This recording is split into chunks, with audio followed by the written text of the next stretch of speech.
بسم اللہ الرحمن الرحیم۔ السلام علیکم ناظرین کرام، امید کرتا ہوں سب خیریت سے ہوں گے۔ کیا ہم سب نے کبھی اس بات پر غور کیا ہے کہ ایک بچہ جب پیدا ہوتا ہے اس دنیا میں تو اسے ہم ایک معصوم اور فرشتہ اور پاک اور بالکل گناہوں سے محفوظ ایک وجود کے طور پر اس دنیا میں اللہ تبارک تعالیٰ اس کو بھیجتا ہے اور دیکھتے ہیں، اور اس کا ایک ماں باپ ہونے کے ناطے سے خاص طور پر اگر ہم اس دنیاوی طور پر بات کریں تو ہم اس بات کے چشمدید گواہ ہوتے ہیں کہ وہ بچہ جب تک چھوٹا رہتا ہے اور اس معاشرے اور ان حالات کے اندر عملاً جب تک نہیں ہوتا تو یقیناً وہ بچہ ایک جیتی جاگتی ایک فرشتہ نما معصوم اور بہت ہی پیاری ایک شخصیت جو ہے وہ اس دنیا میں چلتی پھرتی نظر آ رہی ہوتی ہے۔ اور آہستہ آہستہ جب وہ بچہ اپنے ماں باپ کے ساتھ اس معاشرے میں پروان چڑھتا ہے اور تھوڑا تھوڑا بڑا ہونا شروع ہو جاتا ہے، باتیں شروع کر دیتا ہے، اور جب ہوش میں آتا ہے پھر وہ اس مقام اس عمر میں پہنچ جاتا ہے کہ وہ کچھ سمجھنے لگ پڑتا ہے اور کچھ اپنی آراء دینے لگ پڑتا ہے، تو اس کے بعد ایک بہت بڑی تبدیلی اس بچے کے دل اور دماغ کے اندر آنی شروع ہو جاتی ہے، جس کا ہمیں بظاہر اتنا جلدی احساس نہیں ہوتا، لیکن اس وقت احساس ہوتا ہے جب ہم اس کو ٹین ایجر یا 18 سال کا 20 سال کا تو اس کو دیکھتے ہیں، اور اگر وہ نیک اور اچھا بچہ ہو تو بڑے خوشی اور بڑی محبت سے کہتے ہیں الحمدللہ بچہ بڑا نیک ہے، بڑا اچھا ہے، اور کسی کو تکلیف نہیں دیتا، کسی کو تنگ نہیں کرتا۔ اور وہی بچہ جب اگریسو ہو جائے اور نیگیٹو ڈائریکشن پہ چلنا شروع ہو جائے تو پھر ہم سارے اس کے اوپر تبصرے کرنے شروع کر دیتے ہیں،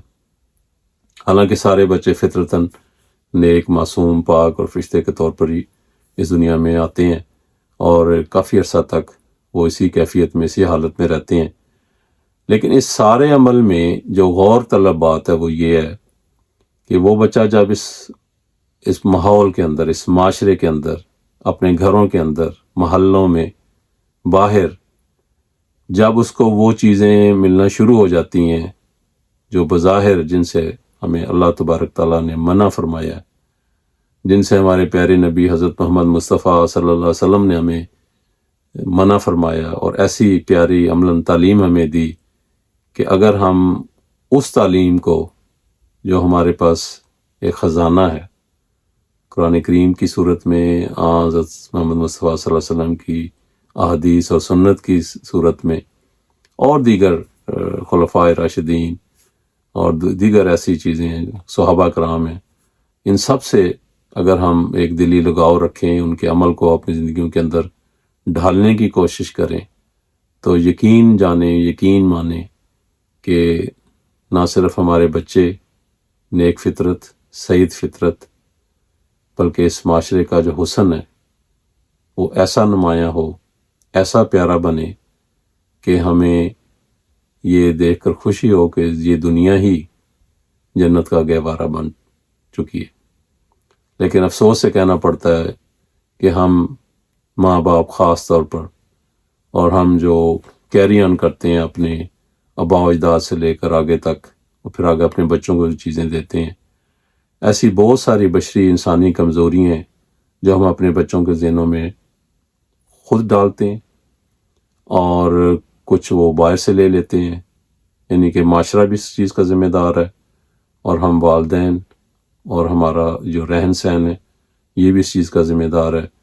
کہ وہ بچہ جس کو اللہ کا خاص فضل اگر بچا لے تو بچا لے،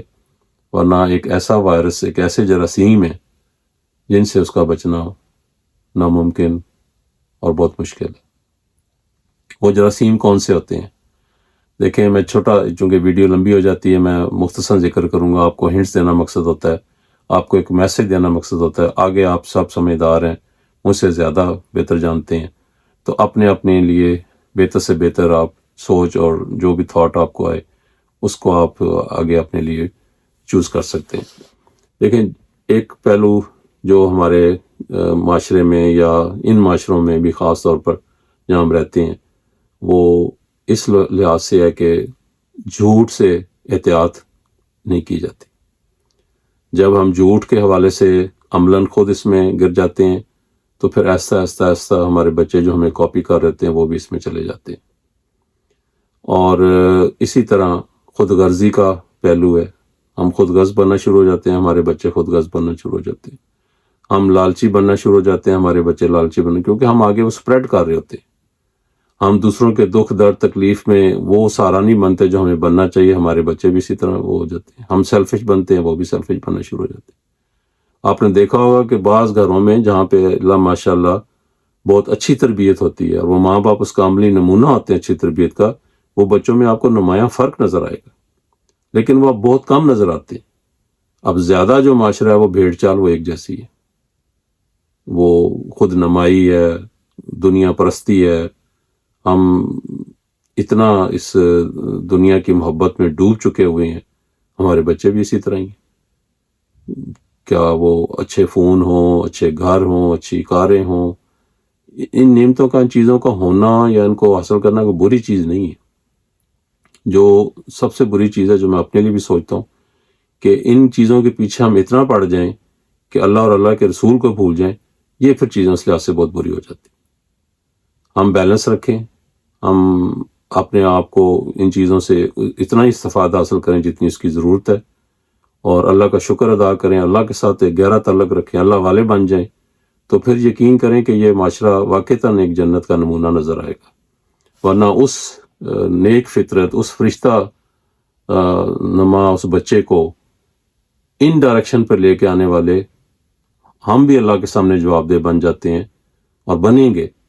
کہ میں نے تو اس کو معصوم فطرت پیدا کیا تھا، میں نے تو اس کو ایک نیک فطرت پیدا کیا تھا، لیکن ہماری حالتوں نے، ہمارے حالات نے اس بچے کو، اس نسل کو اس مقام تک پہنچا دیا جس میں وہ خود بھی جواب دہ ہے، اور بحیثیت والدین اور بحیثیت اس معاشرے کے افراد کے ہم بھی ذمہ دار ہیں. تو میری گزارش یہ ہے کہ ہم اللہ تعالیٰ کی اس پیاری تخلیق کو، اشرف المخلوقات کو، اس ننھے معصوم فرشتے کو فرشتہ بنے رہنے میں اپنا پورا کردار ادا کریں.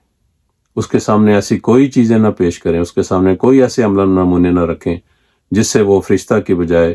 شیطان کی ڈائریکشن میں جانا شروع ہو جائے. اگر وہ فرشتہ رہتا ہے اور ہم اس کے سامنے اچھے اور اعلیٰ نمونے رکھتے ہیں تو یقین جانے اس کا اجر، اس کا ثواب اللہ تعالیٰ سے ہم پانے والے ہوں گے. لیکن اگر خدا نہ کرے اس فرشتہ صفت اور اس نیک فطرت اس بچے کی پیدائش کے بعد اس کو ہم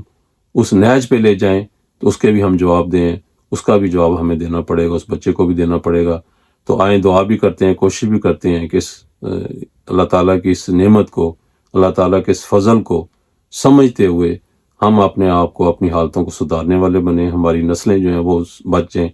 اور ہم اللہ کی خوشنودی حاصل کرنے والے ہوں. ملتے ہیں اگلی ویڈیو تک، اپنا خیال رکھیے گا.